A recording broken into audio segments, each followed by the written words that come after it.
Railway board के chairman साहब को बताई गई तो उन्होंने एक लेटर इशू किया कि कोई भी सुपरवाइजर अपने अधीनस्थ कर्मचारियों के साथ आप कहकर ही बात करेगा। लेटर देखा है कि नहीं आप लोगों ने देखा?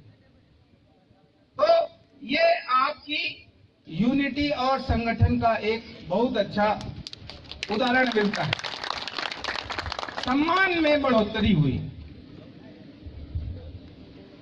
गिरी साहब ने एक बात बोली कि हम लोग चक्का जाम की बात कभी नहीं करते हैं। मेरा इसमें ऐसा मानना है कि हम लोग चक्का जाम की कभी बात नहीं करते हैं, लेकिन अगर हमारी बात रेलवे बोर्ड के अधिकारियों ने अगर नहीं मानी तो हमको चक्का जाम करने की कंडीशन आई तो हम उसमें पीछे नहीं हटेंगे। कारण ये है, हम भी देश का विकास चाहते हैं, हम भी रेल की प्रगति चाहते हैं, हम भी सारी चीज चाहते हैं, लेकिन हम ये कतई बर्दाश्त नहीं करेंगे कि हमारा एक साल में 450 ट्रैकमैन रन ओवर हो जाए बगैर अपनी गलती के। आप देखिए इंडियन रेलवे में औसतन 400 से 450 लोग रन ओवर हो रहे हैं। और पहले तो ये बोल देते थे कि भाई आपने शायद अल्कोहल पिया है, नशे में थे इसलिए रन ओवर हो गए। आज की डेट में आप देखिए पढ़े लिखे लड़के समझदार लोग रन ओवर हो जाते हैं, जवान लोग। आज दूसरे देशों में जब इसकी आप तुलना करोगे तो जहां 400 450 किलोमीटर की रफ्तार से गाड़ियां चल रही हैं, वहां भी तो ट्रैक मेंटेनेंस होता है, वहां भी ट्रैकमैन होते हैं। वहां क्या होता है, वहां के लोगों ने इस पर अध्ययन करके एक सिस्टम बनाया है कि जब गाड़ी पास होगी तो आपको किस तरीके से खड़ा होना है, किस तरीके से आपके ऊपर उसकी गति का असर नहीं पड़ेगा, किस तरीके से गाड़ी आएगी तो आपको पहले से मालूम चल जाएगा। लेकिन इंडियन रेलवे में ऐसी व्यवस्था आज तक नहीं हुई है। ट्रैकमैन कट रहे हैं, मर रहे हैं, लेकिन अभी तक रेलवे इस बात को लेकर के सीरियस नहीं है। जिस समय कोई हादसा हो जाता है तो सारे अधिकारी आप फोन करोगे, हाँ बिल्कुल एम्बुलेंस चाहिए वो मिल जाएगा, जो चाहिए सब मिल जाएगा, केवल आप लोग रिपोर्ट मत करना। साथियों, हमारा साथी आपको साथी ने बताया कि हमारा साथी आज की डेट में जब रन ओवर हो जाता है तो हम लोग उसको तिरंगे के साथ ससम्मान के साथ भेजते हैं। इसमें कोई शक नहीं है कि तिरंगे का सम्मान लेने के लिए या तो आप भारत रत्न पुरस्कार प्राप्त किए हों, या आप देश के सेना में से एक हों, या आप कोई विशेष हस्ती हो, तभी आपको तिरंगे का सम्मान दिया जाएगा। लेकिन इसमें एक और क्लॉज है कि अगर आपको कोई भी स्टेट लेवल की संस्था या कोई आपका अपना बड़ा संगठन अगर ये सम्मान देना चाहता है तो उसमें गवर्नमेंट को कोई ऐतराज नहीं है। हम लोग उसी क्लॉज के आधार पर अपने शहीद हुए साथी के लिए तिरंगे का इस्तेमाल करते हैं। आप लोग कई बार मुझे फोन करते हैं कि एएन साहब को इसका इंतजाम करने के लिए बोलिए, तो आप लोग ये समझिए ये ड्यूटी आपकी बनती है। रेलवे प्रशासन की तरफ से ऐसे कोई गाइडलाइन नहीं है, इसलिए आप उनसे उम्मीद करने के बजाय जब कभी कहीं कोई हादसा हो, भगवान न करे ऐसा हादसा हो, पहली चीज अगर हो जाए तो आपको खुद से ये सब तिरंगे झंडे का सम्मान दे करके उसको घर पहुंचाना है। साथियों, कोई व्यक्ति एक्सपायर होता है तो सबसे बड़ी समस्या होती है उसके परिवार की। उसको परिवार को सही गाइडलाइन देना, सही तरीके से सेटलमेंट फॉर्म भरना, सही तरीके से उसकी मदद करना। मुझे बड़ी खुशी होती है कि आज की डेट में ट्रैकमैन यूनियन के बनने के बाद एक ऐसा परिवार बन गया है कि हमारे साथी उस परिवार में जाते हैं। अभी जो लेटेस्ट हादसा हुआ, दूसरे ही दिन हमारे डिवीजन के तमाम पदाधिकारी शहीद साथी के घर पहुंच गए, उनके मां बाप को आर्थिक सहायता दी, तमाम जानकारी दी, सेटलमेंट के फॉर्म भरवाए, बहुत सारी हेल्प किया, जो कि पहले बहुत ही खतरनाक परिदृश्य था।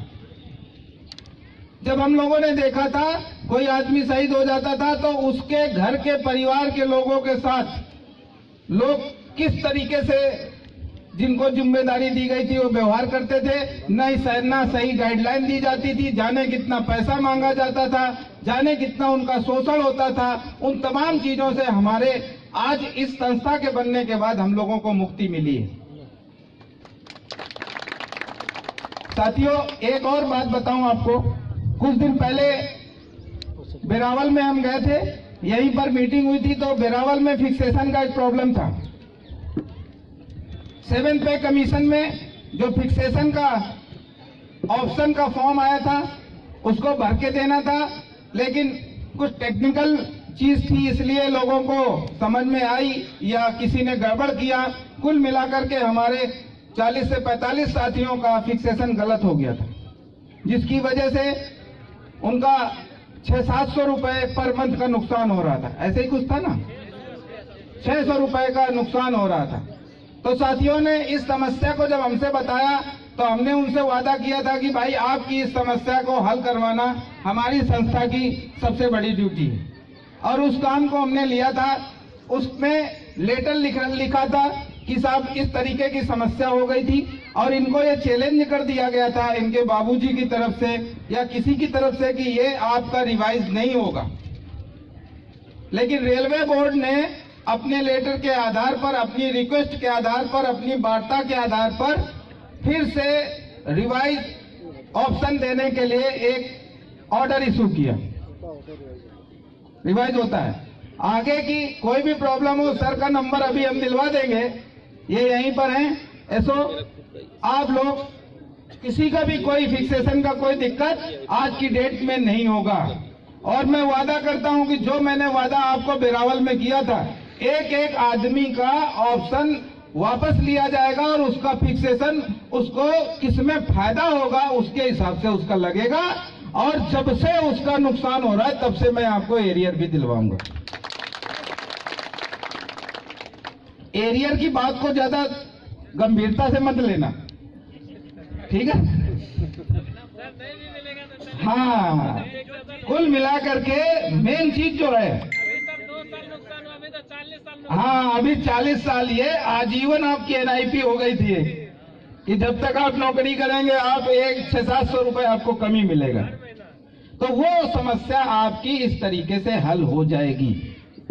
और इसमें जो छोटी मोटी ये जो लोग बात करते हैं इनको आप ध्यान न दे करके डायरेक्ट, उस दिन मैंने सीनियर DPO साहब से बात किया तो वो बोले कि जिसके साथ भी बाबूजी मना कर रहा है सीधे बोलो मेरे पास चला आवे, और वो बाबूजी नहीं ले रहा तो मैं लूंगा फार्म, और फिर बाबूजी को कैसे लेना है वो सीनियर DPO साहब की जिम्मेदारी, ठीक है?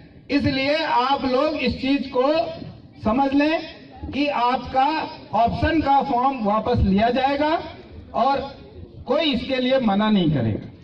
क्लियर? साथियों, लार्जेस्ट के विषय में बताऊं, जिन गार्जियन के बच्चे मेडिकल करवा करके इंतजार कर रहे थे और उनके माता पिता या माँ हो या पिताजी हो रिटायर हो गए थे, रेलवे ने ऐसे बच्चों को रेलवे में वापस लेने के लिए उनके फॉर्म मांगे हैं। कोई भी साथी इस तरीके से वेट कर रहा हो तो उसको आप मैसेज दे दीजिए, लेकिन लार्जेस्ट नए सिरे से अभी चालू नहीं हुई है। ये पुराना मैटर है, जो लोग मेडिकल करवा के बैठे हुए थे उनके फॉर्म मांगे गए, ठीक है? इसमें कोई कंफ्यूजन हो तो बताइए। उसका फॉर्म नहीं लाना है, ऑफिस में उसका फॉर्म जमा होगा। ऑफिस वालों से बोलना है कि भाई जो हमारा फॉर्म भरा था, जो हमने मेडिकल करवा दिया था, उसको उसकी मैसेज वो डिवीजन लेवल पे अपने ऊपर भेजने की व्यवस्था करें। ये आपको करना है। साथियों, एक इशू चल रहा था, आपको मालूम है all India railway track maintainer को फ्री में लड़ने के लिए एक अधिकार दिया गया है, लिखा होता है। अगर नहीं लिखा है तो लिखवाइए, ये लिखा होना चाहिए। आपकी बीट का एक वेलफेयर इंस्पेक्टर होता है, सभी के बीट का वेलफेयर इंस्पेक्टर होता है, जिसकी ड्यूटी तो बहुत कुछ होती है, लेकिन शॉर्टेज ऑफ स्टाफ के चक्कर में वो लोग उतना नहीं कर पाते, लेकिन वेलफेयर से जुड़ी हुई कोई भी समस्या के लिए आपके बीट का वेलफेयर इंस्पेक्टर जिम्मेदार होता है। यूनियन की तो तब बात आती है जब कोई बिल्कुल मान ही ना रहा हो, लेकिन रेलवे में जो सिस्टम बना के रखा है, जिसका 60 से 70 हजार रुपए पेमेंट रेलवे दे रही है उस कर्मचारी को, तो आप उसको बोलिए कि आप मेरी समस्या को हल करवाइए, वेलफेयर इंस्पेक्टर का इस्तेमाल करिए। ठीक है, तो लेबर कमिश्नर की मैं बात कर रहा था कि लेबर कमिश्नर के यहाँ आपकी कोई भी समस्या है उसको आप केस कर सकते हैं, फ्री में आपका केस लड़ा जाएगा, कोई पैसा नहीं लिया जाएगा। साथियों, इसी तरीके से हमारे ट्रैकमैन यूनियन ने कई डिवीजन में, कई जोन में अलग अलग केस किए। अभी हाल ही में एक केस अपन लोगों ने जीता, जो आपको बता दें, रतलाम में 8 घंटे की ड्यूटी का केस, जो भी गेट में 8 घंटे की ड्यूटी जहां कहीं भी चल रही थी उसको कम करके 12 घंटे की ड्यूटी चल रही थी, उसको कम करके 8 घंटे की ड्यूटी का लेटर इशू किया है रेलवे प्रशासन ने। अब आपको क्या करना है, आपके यहाँ अगर 12 घंटे की ड्यूटी चल रही है तो वो लेटर ले जा करके आपको अपने यहाँ अपने अधिकारियों को दे देना है। या तो आपको 8 घंटे की ड्यूटी करवाएंगे, या आपको डबल रेस्ट देंगे, या आपको ओटी देंगे, ओवर टाइम देंगे। तमाम बार क्या होता है कि आपके पीडब्ल्यूआई या आपके सुपरवाइजर के पास आदमी के अभाव की वजह से वो आपके घंटे घटा नहीं पाते हैं, तो आपका ओटी दिया जाएगा। इसलिए इस तरीके से अगर आपकी 8 घंटे की ड्यूटी है, बहुत अच्छी बात है। किसी का अगर 12 घंटे की ड्यूटी चल रही है तो उसकी मदद करवाइए, ये आपकी ड्यूटी में आता है। साथियों, आज की डेट में हमारी सबसे बड़ी मांग जो है वो है एलडीसी ओपन टू ऑल, जैसा कि आपको मालूम है। इसी के साथ साथ आपको बता दें, एक और खतरनाक सांप आपके सामने डेंजर स्थिति में आके खड़ा हो गया। वो क्या है? NPS, new pension scheme. जो भी नए लोग अप्रैल 2004 या 1/1/4 के बाद जो रेलवे में भर्ती हुए, उनकी पेंशन, पुरानी पेंशन स्कीम जो थी उसको बंद करके न्यू पेंशन स्कीम लागू कर दी गई थी, जिसकी कोई गारंटी नहीं है। आपको रिटायरमेंट के बाद कितना पैसा मिलेगा, कितना शेयर मार्केट उछाल में रहेगा, कितना डाउन में रहेगा, ये सब अंधकार में है। सबसे बड़ी बात यह है कि युवावस्था में जब आप 35 साल से 40 साल से 50 साल के बीच में होते हो, उस समय आपको अपने बच्चों को पढ़ाना होता है, उस समय आपको अपना घर बनाना होता है, उस समय आपको माँ बाप की सेवा करनी होती है, उस समय आपको अपने बच्चों की शादियां करनी होती है। तो इन तमाम चीजों के लिए पुरानी पेंशन स्कीम में क्या था कि जो आपका पीएफ का पैसा था वो आप लोग कभी भी विड्रॉ कर लेते थे, लेकिन न्यू पेंशन स्कीम में आप अपना पैसा, आपको मालूम है कि हमारे खाते में 10 लाख रुपए जमा है, लेकिन आपको जरूरत है तो आप विड्रॉ नहीं कर पा रहे हो, आपको जरूरत है तो आप लोन ले रहे हो। रेलवे में लोन भी बड़ा खतरनाक चलता है, 100 में 10 रुपए, 1000 में 100 रुपए, 10% पर मंथ का लोन चलता है लोकल लेवल पे। यहां पर लोन की हालत ऐसी है, 2007-8 के दौरान कुछ ट्रैकमैन तो लोन में इतना डूब गए, इंटरेस्ट नहीं दे पा रहे थे तो ड्यूटी ही नहीं आते थे। बोले यार ये 1 महीना हो गया ड्यूटी क्यों नहीं आ रहा है। वो कुछ किसी पीडब्ल्यूआई, मैं बार बार पीडब्ल्यूआई का नाम नहीं ले रहा हूं, देखो ये मैसेज कतई नहीं जाना चाहिए कि मैं पीडब्ल्यूआई का विरोध कर रहा हूं। बार बार इसलिए आ जाता है क्योंकि पीडब्ल्यूआई और ट्रैकमैन का रिश्ता बहुत गहरा है, बहुत ही गहरा है, बहुत नजदीक का संबंध है। पहले क्या होता था, जो लोग भी पैसे देते थे, चाहे बाहरी लोग हों चाहे रेलवे के लोग हों, खूब कमाते थे ट्रैकमैनों से। मैंने ऐसा देखा है, जब पेमेंट होती थी तो कैश में होती थी। और वो एक हाथ से पेमेंट लिया, दूसरे हाथ से जिनको अपना कर्जा लेना था वो गिन रहे होते हैं कितना पैसा हुआ कितना पैसा हुआ। लास्ट में उसको बोला तुम्हारा पैसा तो 2000 और कम रह गया है, इतना ज्यादा इंटरेस्ट है, अब क्या करो ये 2000 ले लो और इसके ऊपर ब्याज फिर से शुरू हो गया। तो ट्रैकमैनों की हालत, जो बेचारे पढ़े लिखे नहीं थे उनकी हालत बहुत खराब थी, पैसा बचता ही नहीं था। आप ये मान के चलो कि जैसे ही 10-12 दिन गुजरे और वो उधार मांगना शुरू कर देते थे। तो कुछ ट्रैकमैन तो हमने ऐसे देखे, बोले काहे के लिए ड्यूटी में नहीं आ रहा, बोला उसका इंटरेस्ट बहुत बढ़ गया है, 10,000 लिया था पता नहीं कितने हजार दे चुका है, अभी भी इंटरेस्ट उसका, मूलधन तो वैसे का वैसा, इंटरेस्ट पता नहीं कितना बढ़ गया। तो इन परिस्थितियों को लेकर जब अपन लोगों ने सीनियर लेवल पे विचार किया तो अधिकारियों ने इस चीज को सही पाया और कई जगह अधिकारियों ने इसका सलूशन निकाला कि इनका पेमेंट बैंक के थ्रू किया जाए।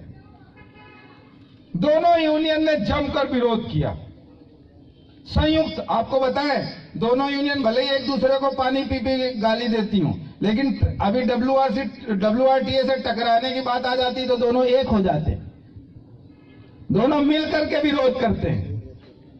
आपको बताएं, जब इनके स्वार्थ का कोई मैटर फंसता है, बोला कि DRM साहब से इसका विरोध करेंगे, अगर इन लोगों को कैश नहीं दिया गया तो हमारी चंदा पे बड़ा गलत असर पड़ेगा।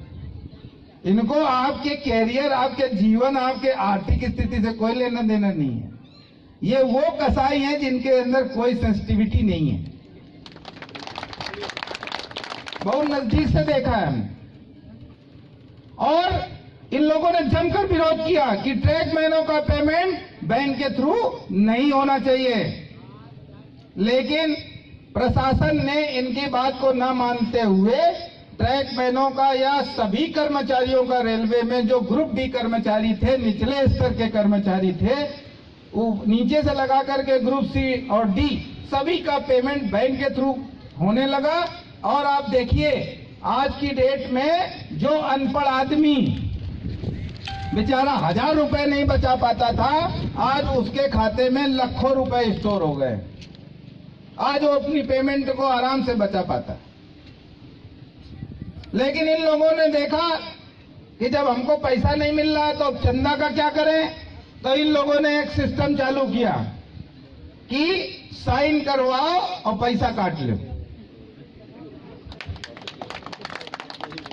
आपको बताएं, आपके डिवीजन में अगर 7,000 कर्मचारी हैं, 7,000 कर्मचारी हैं, तो औसतन 5,500 6,500 एक यूनियन, 6,500 दूसरा यूनियन, 6 दुनाई 12, 13,000 लोगों की मेंबरशिप होती है।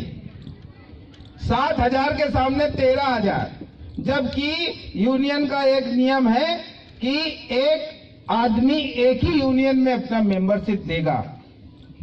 अगर कोई भी आदमी 2 जगह मेंबरशिप का पैसा देता है तो रजिस्ट्रार की ड्यूटी बनती है कि वो उस यूनियन के एक गलत मेंबर के सामने 10 लोगों की मेंबरशिप माइनस कर दे।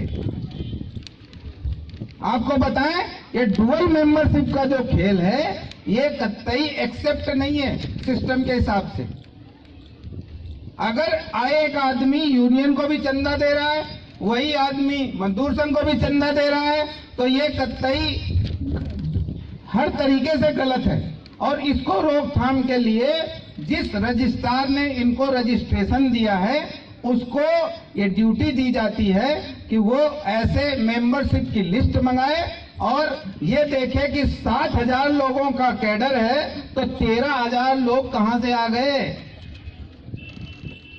विचार करो आप भाई। लोग आज की डेट में तो आप लोग SSC का एग्जाम देते हो, कॉम्पिटिटिव एग्जाम देते हो, तो कैलकुलेशन के में तो महारत हासिल है ही है।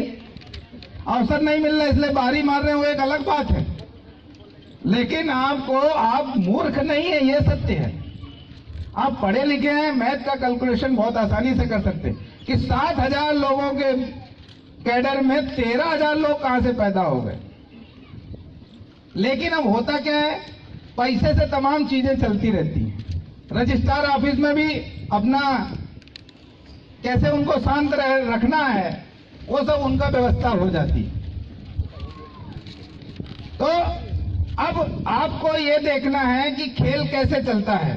यहां पर सिर्फ चंदा का इशू है। ये तो हो गई आपके बीच में यूनियन की दृष्टि और अपनी यूनियन का पोजीशन। अपनी यूनियन में आपकी सबसे बड़ी उपलब्धि अगर मैं मानता हूं तो दो चीज मानता हूं अभी तक। एक तो ये मानता हूं कि आपको आपका जहां वर्क करते हैं वहां आपको सम्मान मिलना शुरू हो गया, पहली चीज।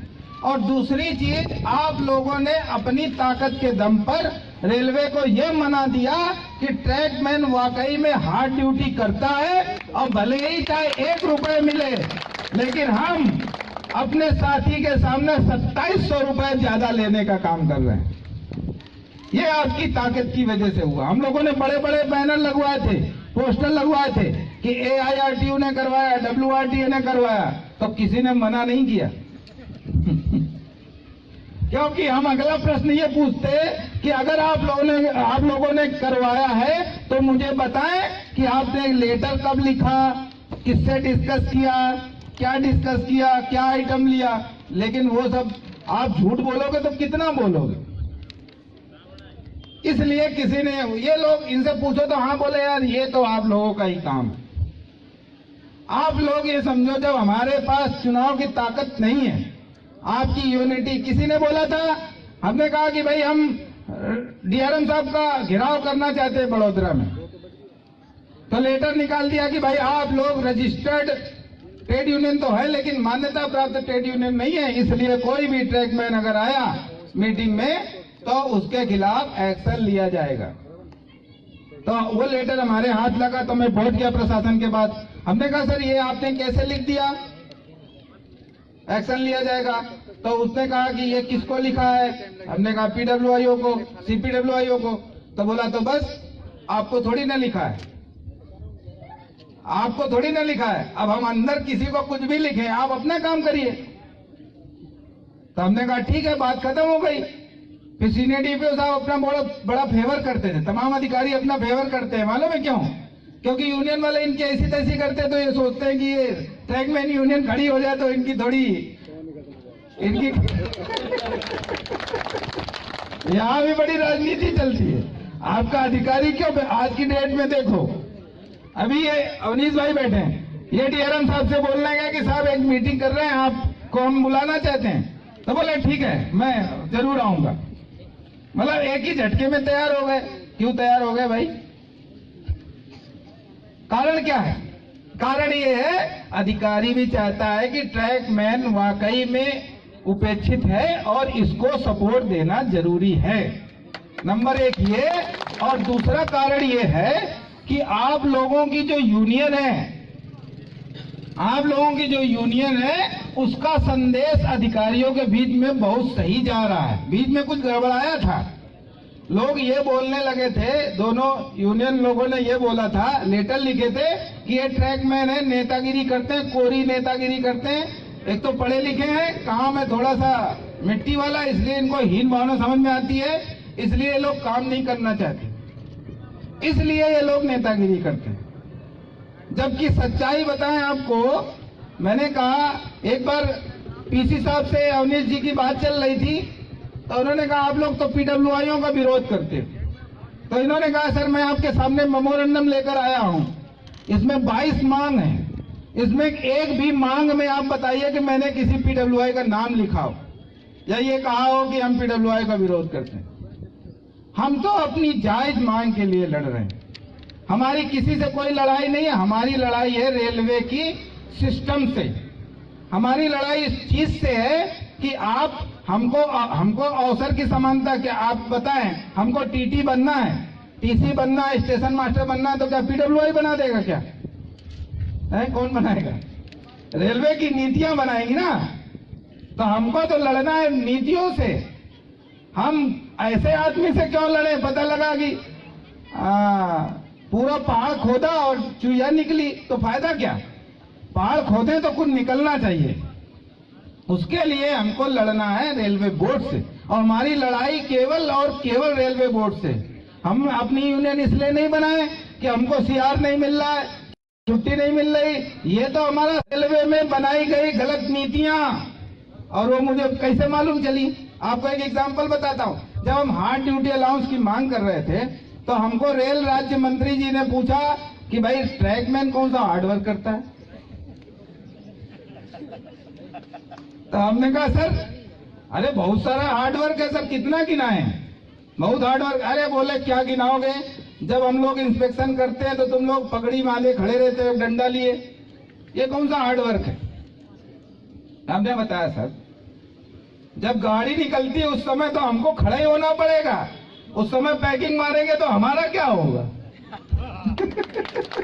भाई गाड़ी जब निकलेगी उस समय क्या आप पैकिंग मारोगे क्या, उस समय क्या आप रेल स्लीपर बदलोगे, उस समय क्या आप रेल चेंज करोगे, उस समय कोई काम हो सकता है क्या। उस समय तो जब कभी आप इंस्पेक्शन होता है, यहाँ डीएन साहब का जब इंस्पेक्शन होता है तब तो बोला जाता है भाई सावधानी से खड़े रहना किनारे।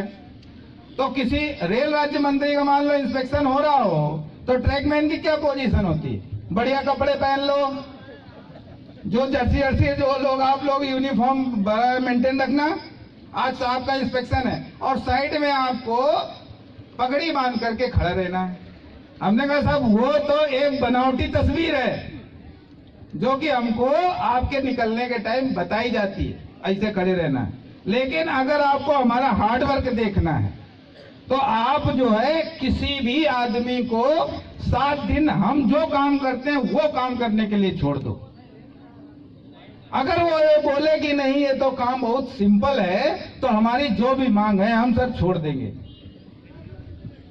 तो उनसे बात हुई तो उनको समझ में आया कि कुछ ऐसी चीज है जो हम नहीं जानते हैं ट्रैकमैन के वर्क के विषय में। तो उन्होंने पीसी साहब को लेटर लिखा, 16-17 जो उनके पीसी को लेटर लिखा। सभी पीसी लोगों ने बोला कि साहब इनका वर्क बहुत ज्यादा हार्ड है।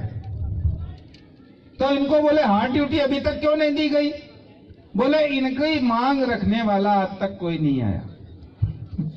समझो आपकी डिमांड, आप जिसको वोट दे रहे हो, जिसको अपना चंदा दे रहे हो, जिसकी आप कुर्सियां लगा रहे हो, जिसके आप नारे लगा रहे हो, जिसके आप झंडे उठा रहे हो, वो लोग रेल राज्य मंत्री साहब का ये कथन था कि मीटिंगों में आपके कैडर की कोई चर्चा नहीं होती है। आश्चर्य कर देने वाली बात है। पता लगा आप जिस चीज के लिए सब कुछ कुर्बान किए दे रहे हो, जिसके ऊपर आप भगवान मान रहे हो। मैं बताऊं, इनके नारे जब लगते थे तो माई बाप मसीहा अन्नदाता जाने क्या क्या बोला, ट्रैकमैन के मसीहा श्री फलाने फलाने। मसीहा क्या होता है यार, उल्लू बनाने के मसीहा, बेवकूफ बनाने के मसीहा। तो ये चीज जो है कब तक रही, जब तक ट्रैकमैन अनपढ़ रहा। जब एजुकेशन इसमें आ गई, अंबेडकर साहब कहते थे अगर आपको अपना उत्थान करना है तो शिक्षा का स्तर बढ़ाइए, शिक्षित बनिए। लड़ना है तो रेलवे के नियमों को जानिए, अपनी ड्यूटी पढ़िए कि हमको क्या करना है, अपनी ड्यूटी ईमानदारी से करिए। 8 घंटे के बाद 16 घंटे आपके पास पड़े, चाहे जिससे टकराइए।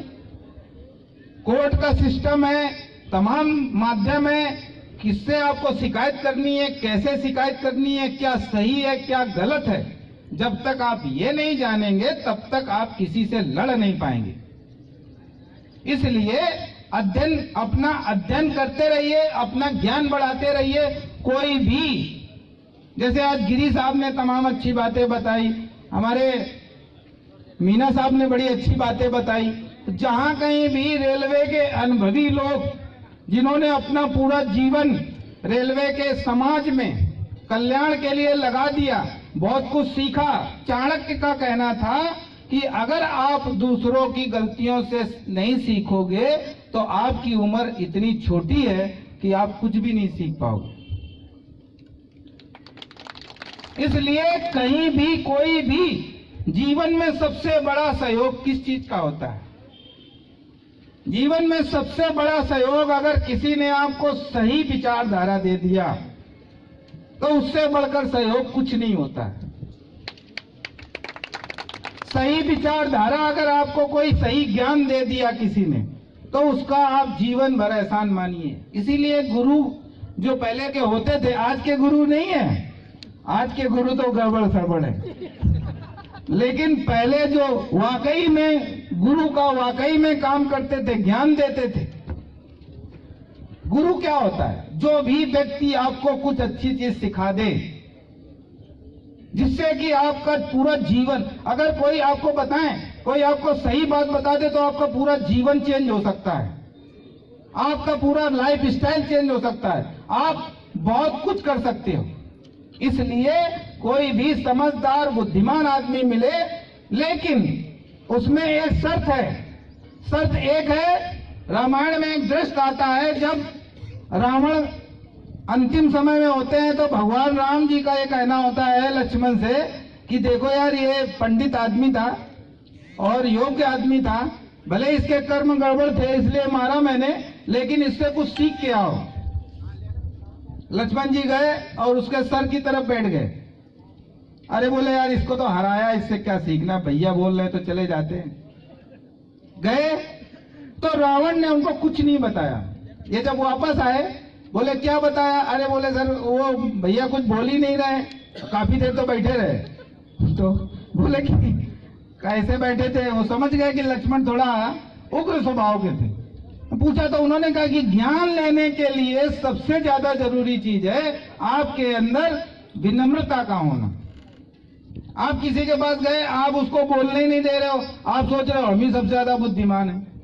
जब आपका दिमाग पहले से भरा हुआ है तो उसमें कोई क्या डाल देगा? तमाम जीवन में ऐसे लोग आते हैं जो इतना बोलते हैं, इतना बोलते, किसी को सुनते ही नहीं है।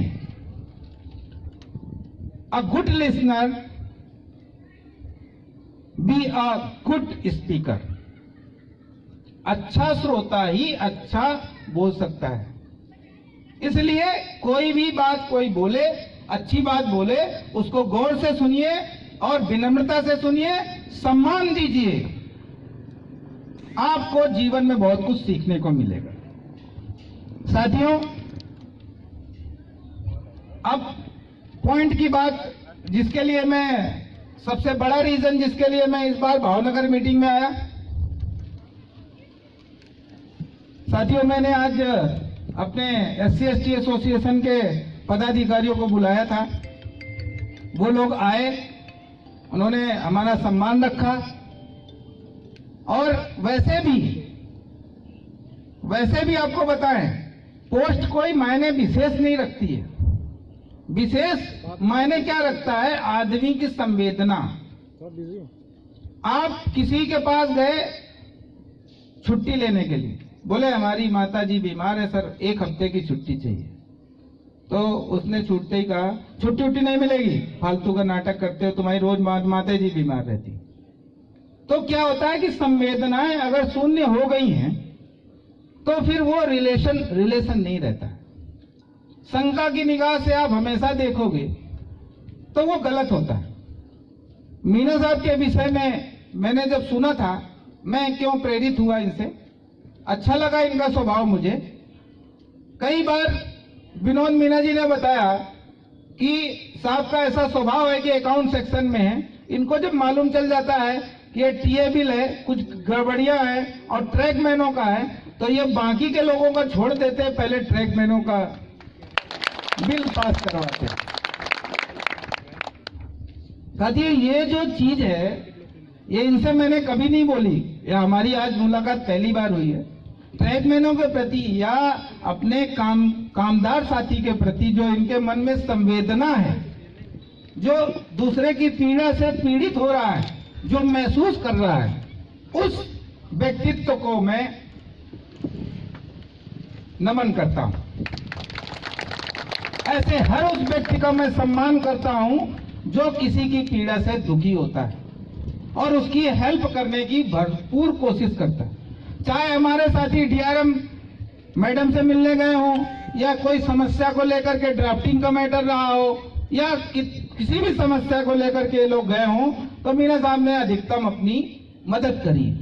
इसी मदद की कड़ी में मैं चाहता हूं कि हमने अपनी यूनिटी काफी अच्छी बना रखी है। आज आपको मालूम है कि इंडियन रेलवे में 17 जोन है, जिसमें 15 जोन में AIRTU चल रही है। पूरे ऑल इंडिया में कोई भी भारत का ऐसा कोना नहीं बचा है जहां पर आपका परिवार ना पहुंचा हो।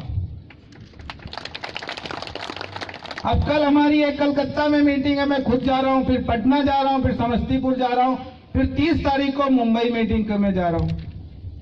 तो ऑल इंडिया में चाहे गुवाहाटी हो, चाहे कश्मीर हो, चाहे इधर कन्याकुमारी हो, चाहे इधर गुजरात हो, कहीं पर भी ट्रैकमैनों का ऐसा कोई, आपको खास बात बताऊं, आजकल रेलवे में एक ही यूनियन चल रही है। वो क्यों चल रही है? क्योंकि रेलवे में अगर आज की डेट में किसी को समस्या है तो सबसे ज्यादा ट्रैकमैनों को सबसे ज्यादा समस्या है, इसलिए ये चल रही है। अगर रेलवे में कोई भी यूनियन या कोई भी कैडर अगर संघर्ष करने वाला भविष्य में रहेगा तो सिर्फ ट्रैकमैन रहेगा सबसे आगे। इसीलिए इस यूनियन का टक्कर आज की डेट में कोई ले नहीं पा रहा, केवल जबकि एक कैडर का यूनियन रहा है। लेकिन अब हमारी जरूरत इस बात की है कि अब हम लोग इसको कुछ प्रशासनिक ताकत कैसे दिलवाई जाए। प्रशासनिक ताकत के लिए आपको 2019 में इलेक्शन के लिए, आपको मान्यता के लिए रेलवे में जो 5 साल बाद चुनाव होते हैं, 2013 में चुनाव हुए थे, 5 साल बाद चुनाव होने चाहिए। 2018 में 5 साल पूरे हो गए, 2019 ये 6ठा साल चल रहा है। अब रेलवे को चुनाव करवाना पड़ेगा, जैसा कि आपको मालूम है कि 35% का अभी एक क्राइटेरिया रखा गया है, लिमिट रखी गई है कि आप अगर टोटल कैडर का 35% डाले गए मतों का ले आते हैं तो आपको रेलवे में मान्यता मिल जाती है। जब आपको मान्यता मिल जाती है तो उसके बाद आपको प्रशासन के साथ वार्ता करने का एक सिस्टम, मशीनरी मिल जाती है, कुछ PNM के माध्यम से, कुछ इनफॉर्मल के माध्यम से, कुछ नॉन पेमेंट के माध्यम से, और कुछ ऐसे भी जब कभी आपकी जरूरत हो तब भी आप अपना जा करके बात कर सकते हैं। बहुत सारी आपकी एक प्रेम मीटिंग, एक प्रेम सेल दिया जाता है आपको, तो बहुत सारी चीजें उसमें आपको मिल जाती हैं। उसके लिए जरूरी क्या है कि आपको रेलवे में आपकी यूनियन की मान्यता होनी चाहिए। लेकिन चुनाव में लड़ने के लिए, उतरने के लिए एक कैटेगरी पर्याप्त नहीं है। इसलिए हम लोग अब अपनी ही विचारधारा के साथ हमने SC/ST एसोसिएशन को क्यों इनवाइट किया, कारण बताएं। SC/ST एसोसिएशन पिछड़े वर्ग के लोगों के द्वारा बनाया गया एसोसिएशन है, और रेलवे में SC/ST सबसे शुद्ध रूप से ट्रैकमैन मैं मानता हूं। ट्रैकमैन को अगर देखा जाए तो वो भी SC/ST और पिछड़ा हुआ कैडर है। इसलिए दोनों की स्थितियां लगभग चूंकि समान है, और मैं ऐसा मानता हूं कि पैदल चलने वाले की दोस्ती पैदल चलने वाले से होती है। अगर पैदल चलने वाला दोस्ती कार वाले से करेगा तो बराबर की दोस्ती कभी नहीं होती। हम लोग गरीब तबके के लोग हैं, उन लोगों से दोस्ती नहीं करना चाहता है जिनके पास अरबों खरबों रुपए है, या जिन लोगों के पास बहुत बड़ी ताकत है, उनसे हम अपनी दोस्ती हमारी बराबरी की नहीं हो पाएगी। इसलिए हमने अपनी विचारधारा के नजदीक SC/ST को देखा, और निस्वार्थ भावना से जब कभी भावनगर में मीटिंगें हुई, ऑफिस चाहे देने का काम हो, चाहे किसी भी टाइप से मदद का काम हो, SC/ST एसोसिएशन ने बहुत अच्छी मदद करी। इसलिए मैं एज ए राष्ट्रीय महामंत्री होने के नाते मैं भावनगर डिवीजन के लिए SC/ST एसोसिएशन के मंडल अध्यक्ष श्री मीना साहब से अनुरोध करूंगा कि वो हमारे कैडर को मार्गदर्शन के साथ साथ आगे आने वाले इलेक्शन में हम लोगों का पूरा सहयोग करे, हमसे पूरा सहयोग ले और किसी भी हालत में हमको इस बार के मान्यता के इलेक्शन में रिकॉर्ड मतों से विजयी करवाने में हमारी मदद करें। साथियों, बहुत बहुत धन्यवाद। मैं अभी अपनी वार्ता यहाँ पर समाप्त करता हूँ और अब फिर कभी मीटिंग में कहीं पर बातचीत होगी। धन्यवाद।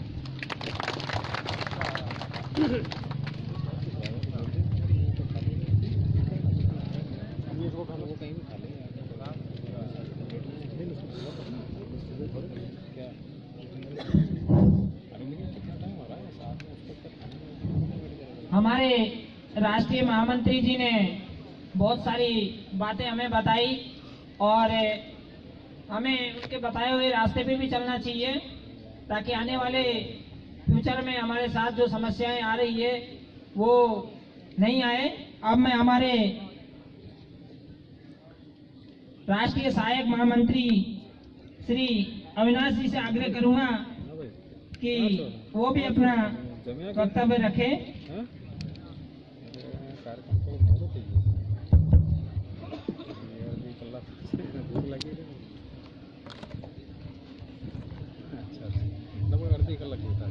नमस्कार साथियों, मैं Avnish Kumar all India railway track maintenance union का सलाहकार समिति अध्यक्ष और मीडिया प्रभारी के रूप में काम कर रहा हूं और इस मीटिंग में जो आप लोग अपना एनर्जी बिगाड़कर पूरा दिन का समय दिया है, इसको मैं तहे दिल से शुक्रिया अदा करता हूं।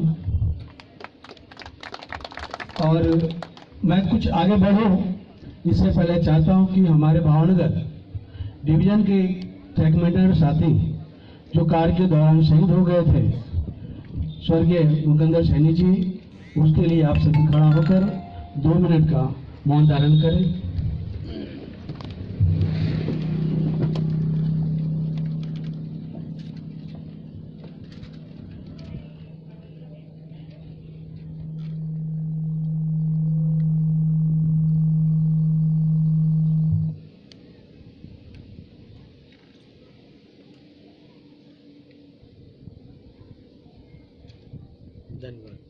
धन्यवाद साथियों। आज 26 जनवरी 2019 बहुत ही खास दिन है हमारे देश के लिए और खास इसलिए भी है कि इस मंच से जो चुनाव की घोषणा श्रीमान अध्यक्ष अनुज गुला जी के द्वारा SC/ST के डिवीजन सेक्रेटरी और प्रेसिडेंट के द्वारा संयुक्त रूप से होना है और सबसे बड़ी बात यह है कि हमने कभी सोचा ही नहीं था कि हमें चुनाव लड़ना है। साथियों, हमारे समाज में जो लोग गरीब होते हैं, जो लोग कमजोर होते हैं, उनकी पत्नी को हर कोई भौजाई की नजर से देखती है, भाभी की नजर से देखता है, उसको कोई भी छेड़ देता है। और कमोबेश यही समस्या हमारे ट्रैकमैन के साथ रहा है, चाहे हमारा गैंगमैन हो या सीनियर गैंगमैन या उसका सीनियर गैंगमैन हो, मेट हो, पिल्लाई हो, SSC हो, कोई भी हो, गैंगमैन को कभी भी इंसान समझने की भूल करना नहीं चाहता।